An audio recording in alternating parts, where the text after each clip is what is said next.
Hey guys, we've got two sedans that we're going to review today, and they may look alike. Obviously, they're both sedans, they're both blue, they both compete against each other, but my buddy Nathan, come on over here. That's me. They're not the same, are they? No, they're not. Actually, one is a turbo and one is a hybrid, and they compel people from two different sides of the brain to love them because they are two of the best-selling vehicles in their class. So we've got the Toyota Camry Hybrid, and we've got the Nissan Altima Turbo. Yep. SR. Yeah. So one is more fuel efficient and one is more sporty. In this review, we're of course going to take them for a ride. We're going to see how quick they are from 0 to 60. We're going to see how good they ride with the hula girl. Yeah, the hula girl. Yeah. And on top of that, we're going to figure out which blue is better. I already have my choice. We're going to figure out whether you should buy them, lease them, rent them, or forget them. So which one do you want to start with? I think we should start with the Toyota. I'll start with the Camry. So Nathan, you've got the Monroney there. How much is it? How much does this blue Camry cost? Now, first of all, you guys notice those wheels, which are epic. Both cars have the same size wheels, but because this is the Nightshade version of this, and this is an SE, so it has a specific package to make it a little bit more jazzy. Total comes out to $32,839. That is the MSRP. And what do you get with that? Well, most importantly, it's the powertrain. So you do get a 208 horsepower. Here. That's combined. Here, I'll pop it open. Hybrid powertrain. Toyota is absolutely the leader with hybrid powertrains. They have them on almost everything. And they've proven to be extremely efficient. According to, this is really impressive considering the size of the car. Combined MPG, check this out. Come on and look over here while he's opening the hood. 46 MPG combined. That is on a vehicle that has over 200 horsepower and can hold 5 adults fairly comfortably. Now, of course, they're both front-wheel drive, so in that way they're also similar. Yeah. I gotta tell you, dude, in the blue color, like if I were just walking by these and I saw them casually, except for the wheels, you know, the bronze wheels on the Camry, I'd have a hard time telling them apart. Yeah, I mean, they're just kind of like meh. The silhouettes are similar until you get to the rear pillar. Both of them are very different in that respect. But I got to tell you, one of them I think is way more attractive with the trim it has. We'll get to the SR version of the Nissan in a minute, but let's go around and have a quick look-see here, just in terms of, first of all, I think the color is spectacular with these wheels. Normally, I'm not a big bronze wheels guy unless it's on an off-road truck, but I think they look good here. I also like the dual exhaust. Yes, I mean, obviously, I would rev it, but it wouldn't be. Yeah, exactly. You're not gonna hear much. Yeah. Toyota really did, I think, a fantastic job on their Camry. I've always liked the design. It doesn't have the giant mouth like all their other vehicles, which is huge. And the Nissan. But I wanted to show you something else. And Roman, I think you'll dig this too, because when Roman gets frustrated, he does want to throw the bodies in the trunk. And having over 14 cubic feet of cargo space, which is pretty good for any vehicle, this is a hybrid. The batteries are actually over underneath the seats, which means there is enough room for not only a toolkit under here, right, but an actual spare tire. Not all hybrids allow that, because in many cases, a hybrid actually puts the batteries back here, which means that you'll have to have, you know, one of those tire inflation kits or whatever, as opposed to a spare. You know what else it doesn't allow? Huh. You can't fold those seats. They are non-foldable. Are you sure? Yeah, I'm sure. I just checked it out. Are you positive? I am. Go look. I don't know. I'm not making that up. Nobody ever believes me when I. No, of course What they is don't. it? Am I that unbelievable? Oh, hold on. There's a pull here. Try it now. Ah, you're right. No wonder people don't believe me. We got that on camera, Hold brah. on. Here's another one. Yeah. So but see, it's a much smaller opening. Ah, well, I was completely wrong. You weren't completely wrong. I was completely wrong. Yeah, you were totally wrong. Yeah, they do fold. Yeah. Right. We're going to show this video to Tommy later on. He's going to be thrilled. Now I know why people don't believe me, because I'm wrong. No, I'm wrong far more often than you are, to be fair. Okay. Hey, so let me sit in the back here, see how much room there is. Come on over, Cole. Yeah. Let me check it out. Now, you're going to be sitting behind where I've been sitting. Yes, that's fine. You know, it's not bad, Nathan. Considering that you're 6 foot ridiculous. Yeah, what, it's 6 not foot bad. 3? Look, I got room, I got headroom. Yeah, and he's got really long legs. And I reclined the seat before I got out of there. This is about as far back and as reclined as that seat's ever going to be. Yeah. But you know what? I can see why people aren't buying sedans, right? Yeah, what do you mean they're not? They're not. Yes, the sedan bubble has burst and they've dropped. But if you combine just the sales of these two vehicles, remember there's lots of different versions of both, It's around 500,000 or more. Yeah, but once upon a time, let's jump in and we'll It go was for a like ride. $1 million. Yeah. Yeah, so once upon a time, obviously, Chevy, Ford, they all built sedans. Those were their premium vehicles. Chevy still does. I mean, the Malibu, I don't know how, but it's still being built. But yeah, Ford is done. Look, there's still pie segments, but the pie keeps getting smaller. You're absolutely right. We'll talk about the competitors too as we drive, because it's actually an interesting topic. And I'll scooch my seat up so the poor cameraman doesn't die of asphyxiation. There you go. I do love both blues. I mean, these are very nice colors. Really pretty colors. Yeah, they sure are. Now, keep in mind, there are a couple things. This is the SE model. So this is just a step above basically a bare bones vehicle. And so you have the small 7-inch screen.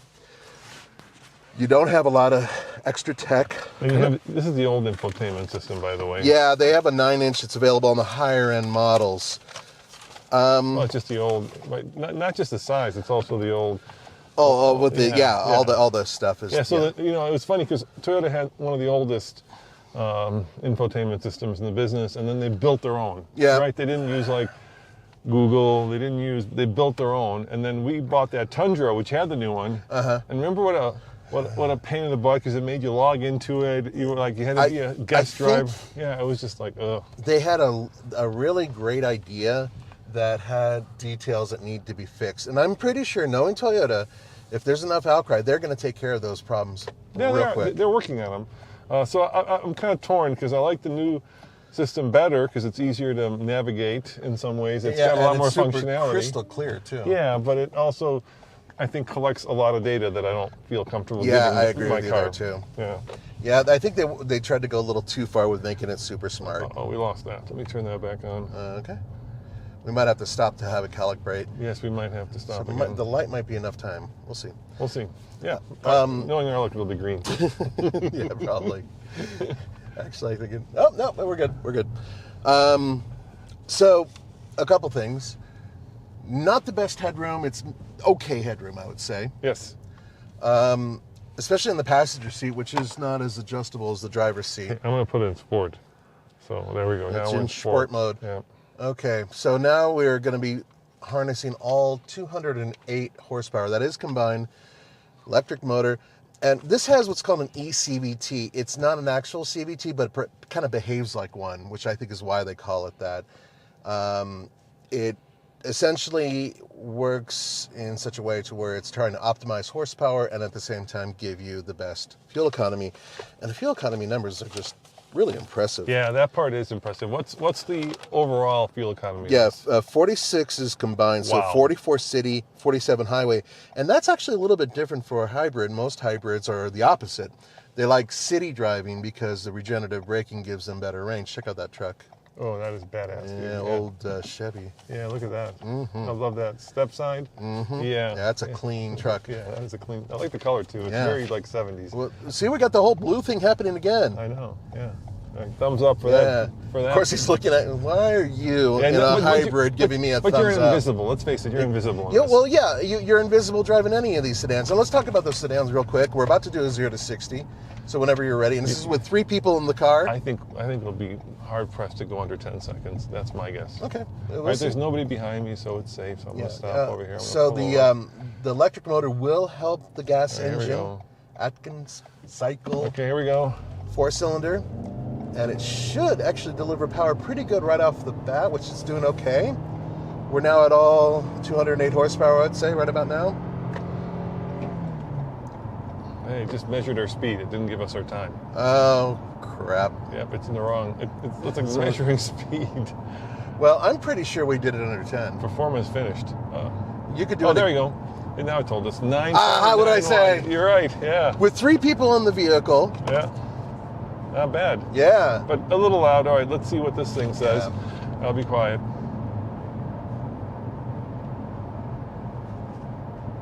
So about 67/8, and it's a little loud. It's a little bit on the loud side. Yeah. I'm pretty sure the glass on at least on my side, I'm pretty sure your side is in the double thing, with the double insulated thing to make it, because it's super. I can hear a lot of road noise. Yeah, and we've recently tested cars that are as low as 60. Yep. Which is pretty amazing. That is pretty amazing. Yeah. Yeah. Ride's pretty smooth. It does ride. What do you think of the interior? It's kind of basic, huh? It's Toyota basic, where it's like just enough to be comfortable and do what it has to do without really giving you a whole lot of thrills. All right, shall we try getting a little snarfs here? Yes, All right, here give we it go. a shot. Navigate the snarfs. Connect a phone and try it. It's not going to let you do it. No, we got to connect the phone. Okay, so that right there is part of the old tech that's in here. So in order to make that happen, you'd have to connect your phone, which I personally don't have a big problem with. A lot of vehicles do that now, and phones are better, frankly. There you go. Okay. You get the little girl. I'm going to hold her in place. Now, while we're doing this, we're going to see how much she wiggles around, and I'm pretty sure she's going to dance a little bit. So 1 being no dancing, and 10 being I am crazy hulaing on this bad part of the road here. Okay. So, oh boy, nothing. Look at that. Oh, she's starting to move a bit. A little bit. I'd give it shake. let's see, there's some more. There's more. I'd say we get to the... yeah, did they fix the bad part, the really bad part? The bad part's been fixed. Yeah, but this part, there's still a couple potholes here. I'm looking for potholes on purpose. There you go. Here we go. Okay, you actually missed the whole pothole, Roman? I think I did miss a pothole. You're having a tough day. All right, I'm gonna give. She's bounced a little bit. I'm gonna get there's some here. I can hit those. There we go. There we go. Here's 2 more. I'm feeling it in the seat of my pants too. All right, what do you give that? I'm gonna give it a. So 10 would be too much. Yes. So I'm gonna give it a 6. Really? Yeah. I'd give that like a 3, dude. Really? She's barely dancing. Yeah. I can feel it in the seat of my pants. Maybe my seat's not as comfortable as yours. All right, fair enough. Well, we have a difference of opinion there, but that's okay. So let's say it's a 5 in between. 4. I said 3. You said 6. Yeah, I'm giving it a 5. Anyway. 4.5. Anyway, what do you think of the ride? The ride's fine. It's fine. They want to make it a little sporty. These wheels and tires with the setup. It's still an SE, but it doesn't have like a super stiff suspension or anything like that. So it rides like a Camry. It rides like a base Camry. Now, here's the thing about the Camry. You can get a Camry with a V6, which is one of the like super rare things out there. In fact, I think they're the only ones who still provide a V6, and it has an 8-speed automatic transmission. If you get that one, you can get a 4-cylinder. The 4-cylinder you can get with all-wheel drive, which you sampled. And that all-wheel drive system actually is quite damn good. And then, of course, you can get this, the hybrid. So there's many different options. You know, I just stopped for those runners. The brakes are pretty artificial. This is definitely the old school, regenerative, right? Yeah. There's not a lot of, if you're But into I like guarantee brake you feel, the panic brake stopping will be as good as any other car. yeah, it's just like I'm pushing on a pedal, which is doing something that's very far removed from my I foot. get what you're saying. So in other words, kind of a wooden feel. It's not really giving you... Exactly, Yeah. Why am I still holding the don't little know. girl in place? Yeah, I was wondering about that myself. I think I'm just going to hold her the whole way. All right, you said that this competes with some interesting cars. It does, because there's still plenty of sedans out there. I know that the segment has shrunk significantly. No American automakers other than Chevrolet really build them. Chevrolet does have one, the Malibu, which is basically going to fleets. Yeah, yeah, that's true. You have Hyundai and Kia.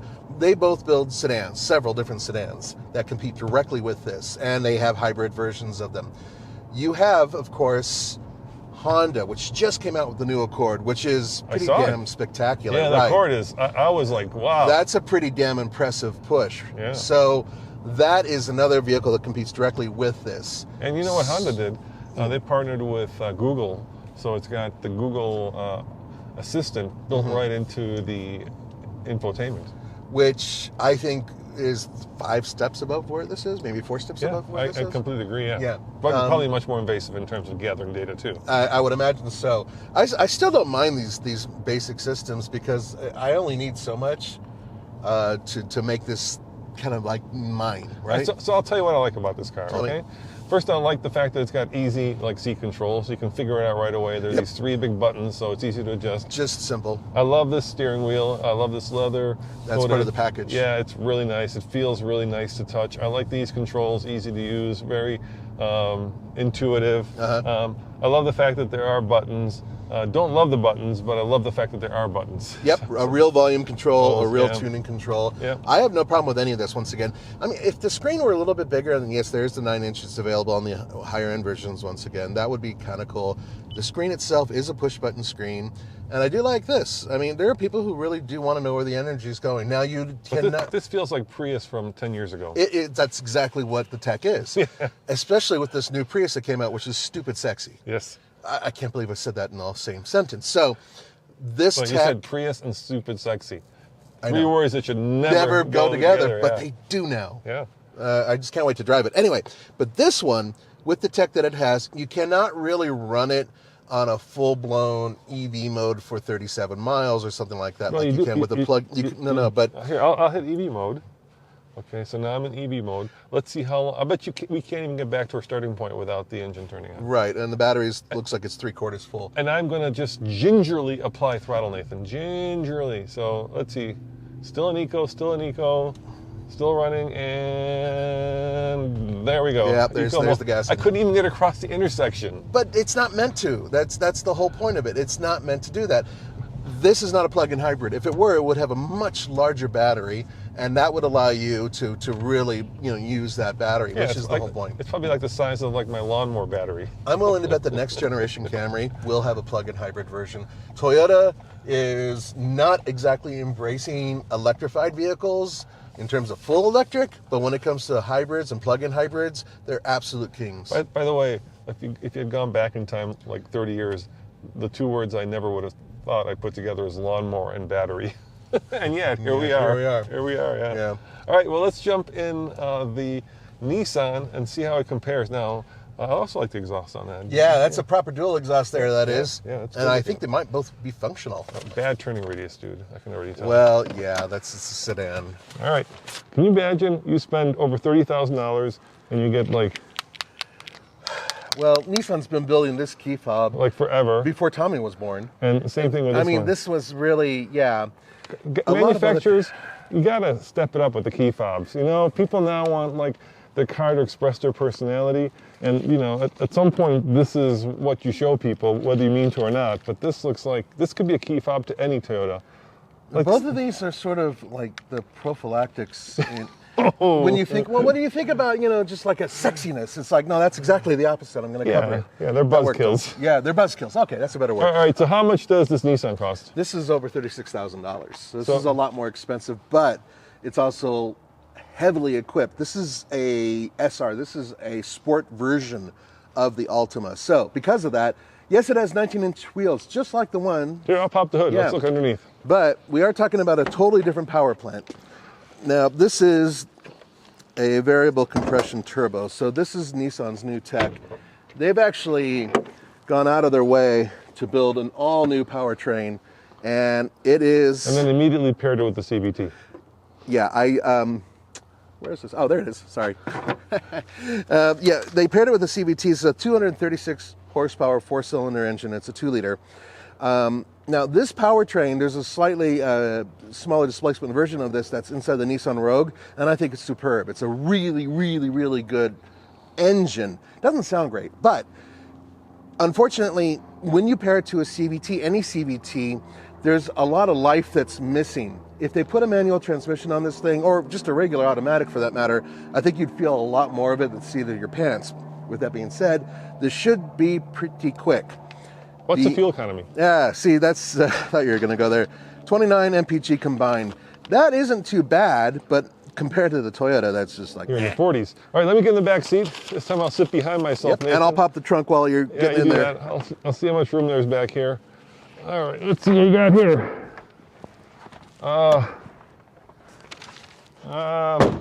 It's about the same. My head is definitely hitting the top of the roof. This one does have a sunroof, so that does take away some space. A little bit more leg room. I'm leaning back a little bit more, but it's about the same as a Camry. I'm not saying it's better or worse. It's just different. Same with the trunk. I think it's not better or worse. It's just different. So the overall, it's interesting. The usable space in this is a little bit better than the Camrys. Their overall, 14 cubic feet plus space is pretty good.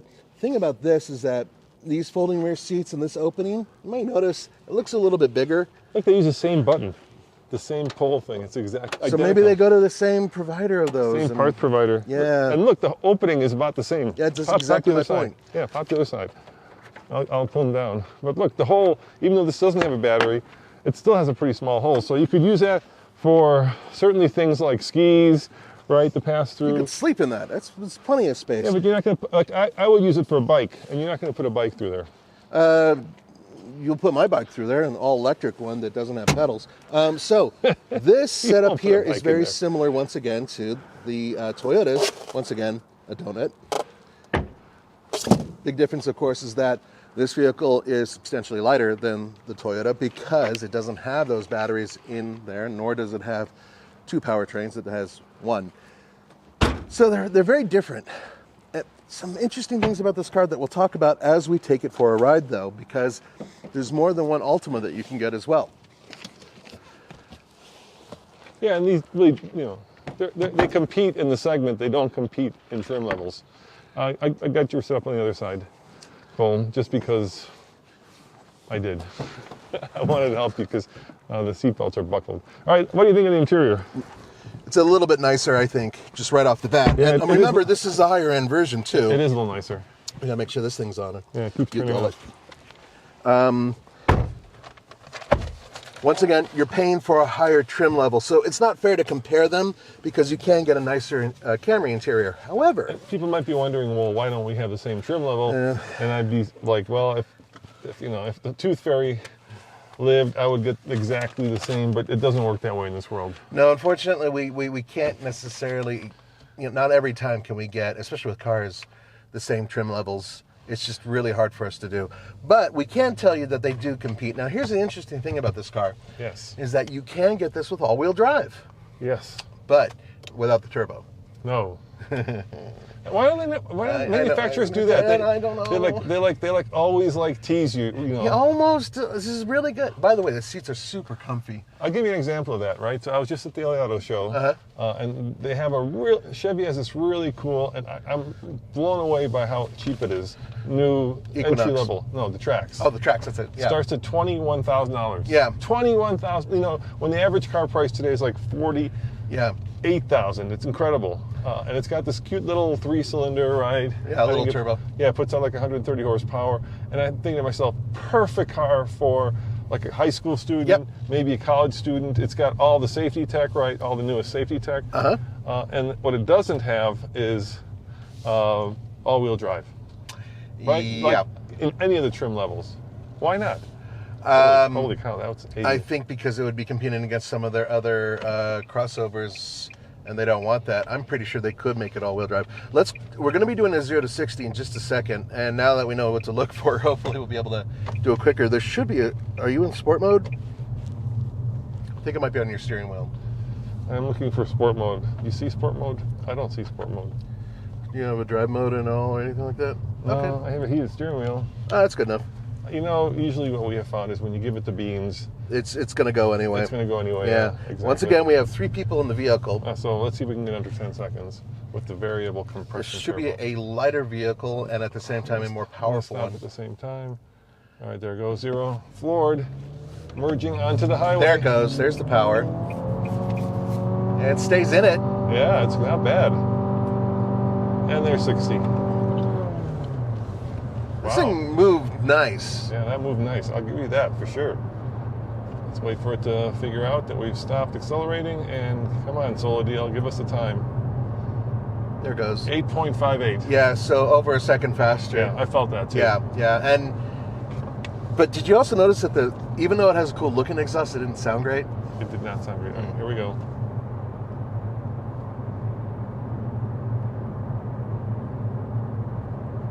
Actually, let me do this. That other one didn't have a sunroof, so that should change Okay. it.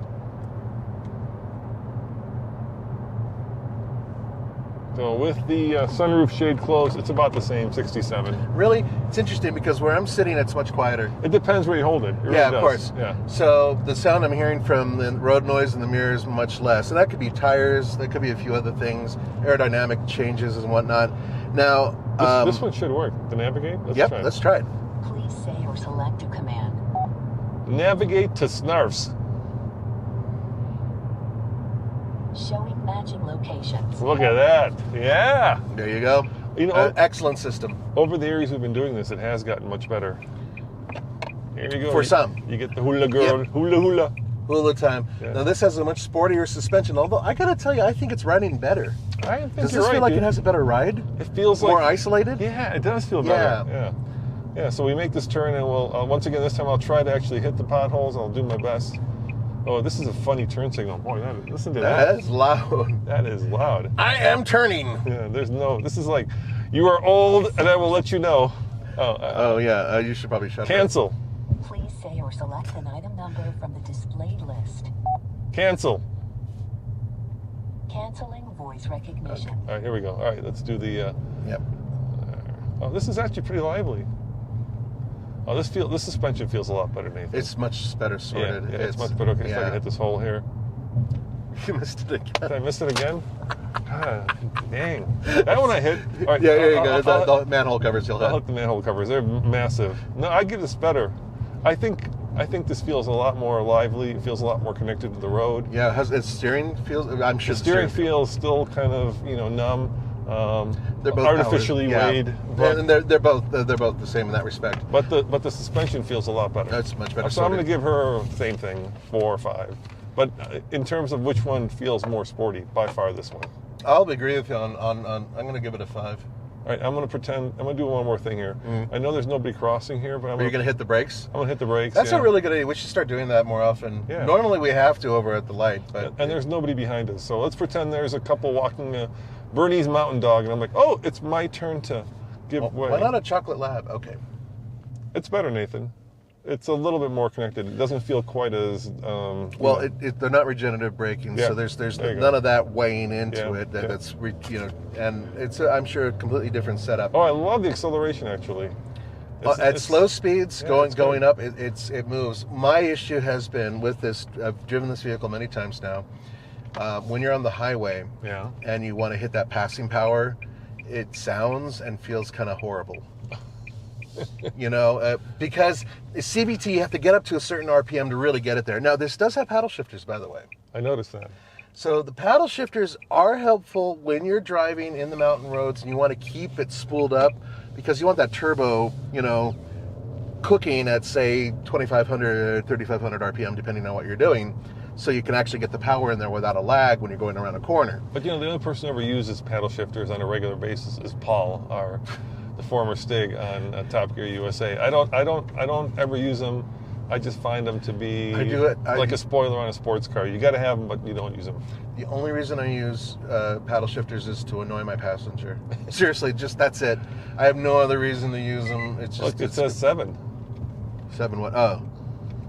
Does this have real? Does this No. have? No. No, they're fake gears. Are they fake gears? But what it's doing is that what it's doing is making the engine rev higher, right? Yeah, it's like real gears. It acts like real gears, but it's not. It's the Xtronic system. And what that does is that it lifts the RPM. That means that your engine's already spooled up so you have no lag with your turbo. That's the benefit. It doesn't lower the gears at all. You're really not... It's kind of complicated because it's a CVT. You can use it to actually slow down the car. See, you can use it. You can like to do braking. Yep. Yeah. Yep. It'll do it. But it's not. You're not in a different gear. Bottom line. Interesting. Mm-hmm. And this is a huge game changer for a lot of people. They absolutely love the new screens that they're putting into these vehicles. Let's see. Oh, cameras are good too. Mm-hmm. Yeah, look at that. You get Nissan pioneered the look. The bird's eye view. Yep. Yeah, they were one of the first. And even though, why is this black? Give me something there. Because that's something you can add later, and they don't want you to look at it while you're driving. I think you can customize these screens. Oh, I'm sure you can. And move them around. That's part of it, too. I bet you can, yeah. If you delve deep enough into the menus. Now, the Nissan Rogue has this screen in front of you and here. Kind of what Hyundai's doing with a lot of their big screens. This one is, I believe, 11.3 inch? Oops, hold on. Oh, sorry, 12.3 inch. That's a big one. It has a big screen.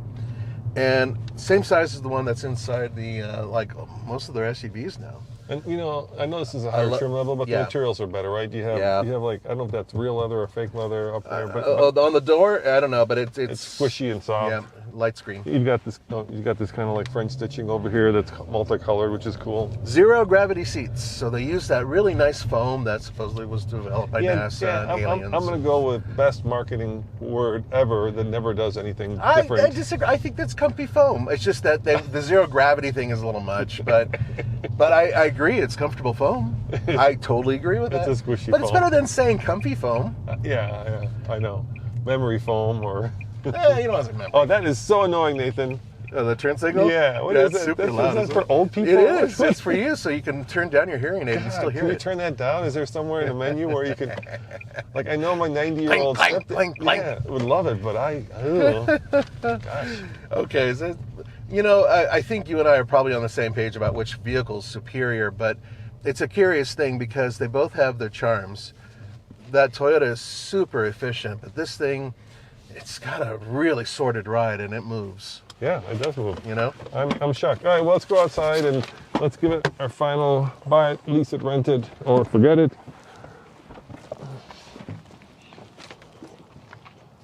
And I'm going to keep this straightforward, Nathan. Yeah. I'm going to go with lease them on both of them. If you want the sporty one, get the Altima. If you want the fuel efficient one, I mean, that's, it's that simple.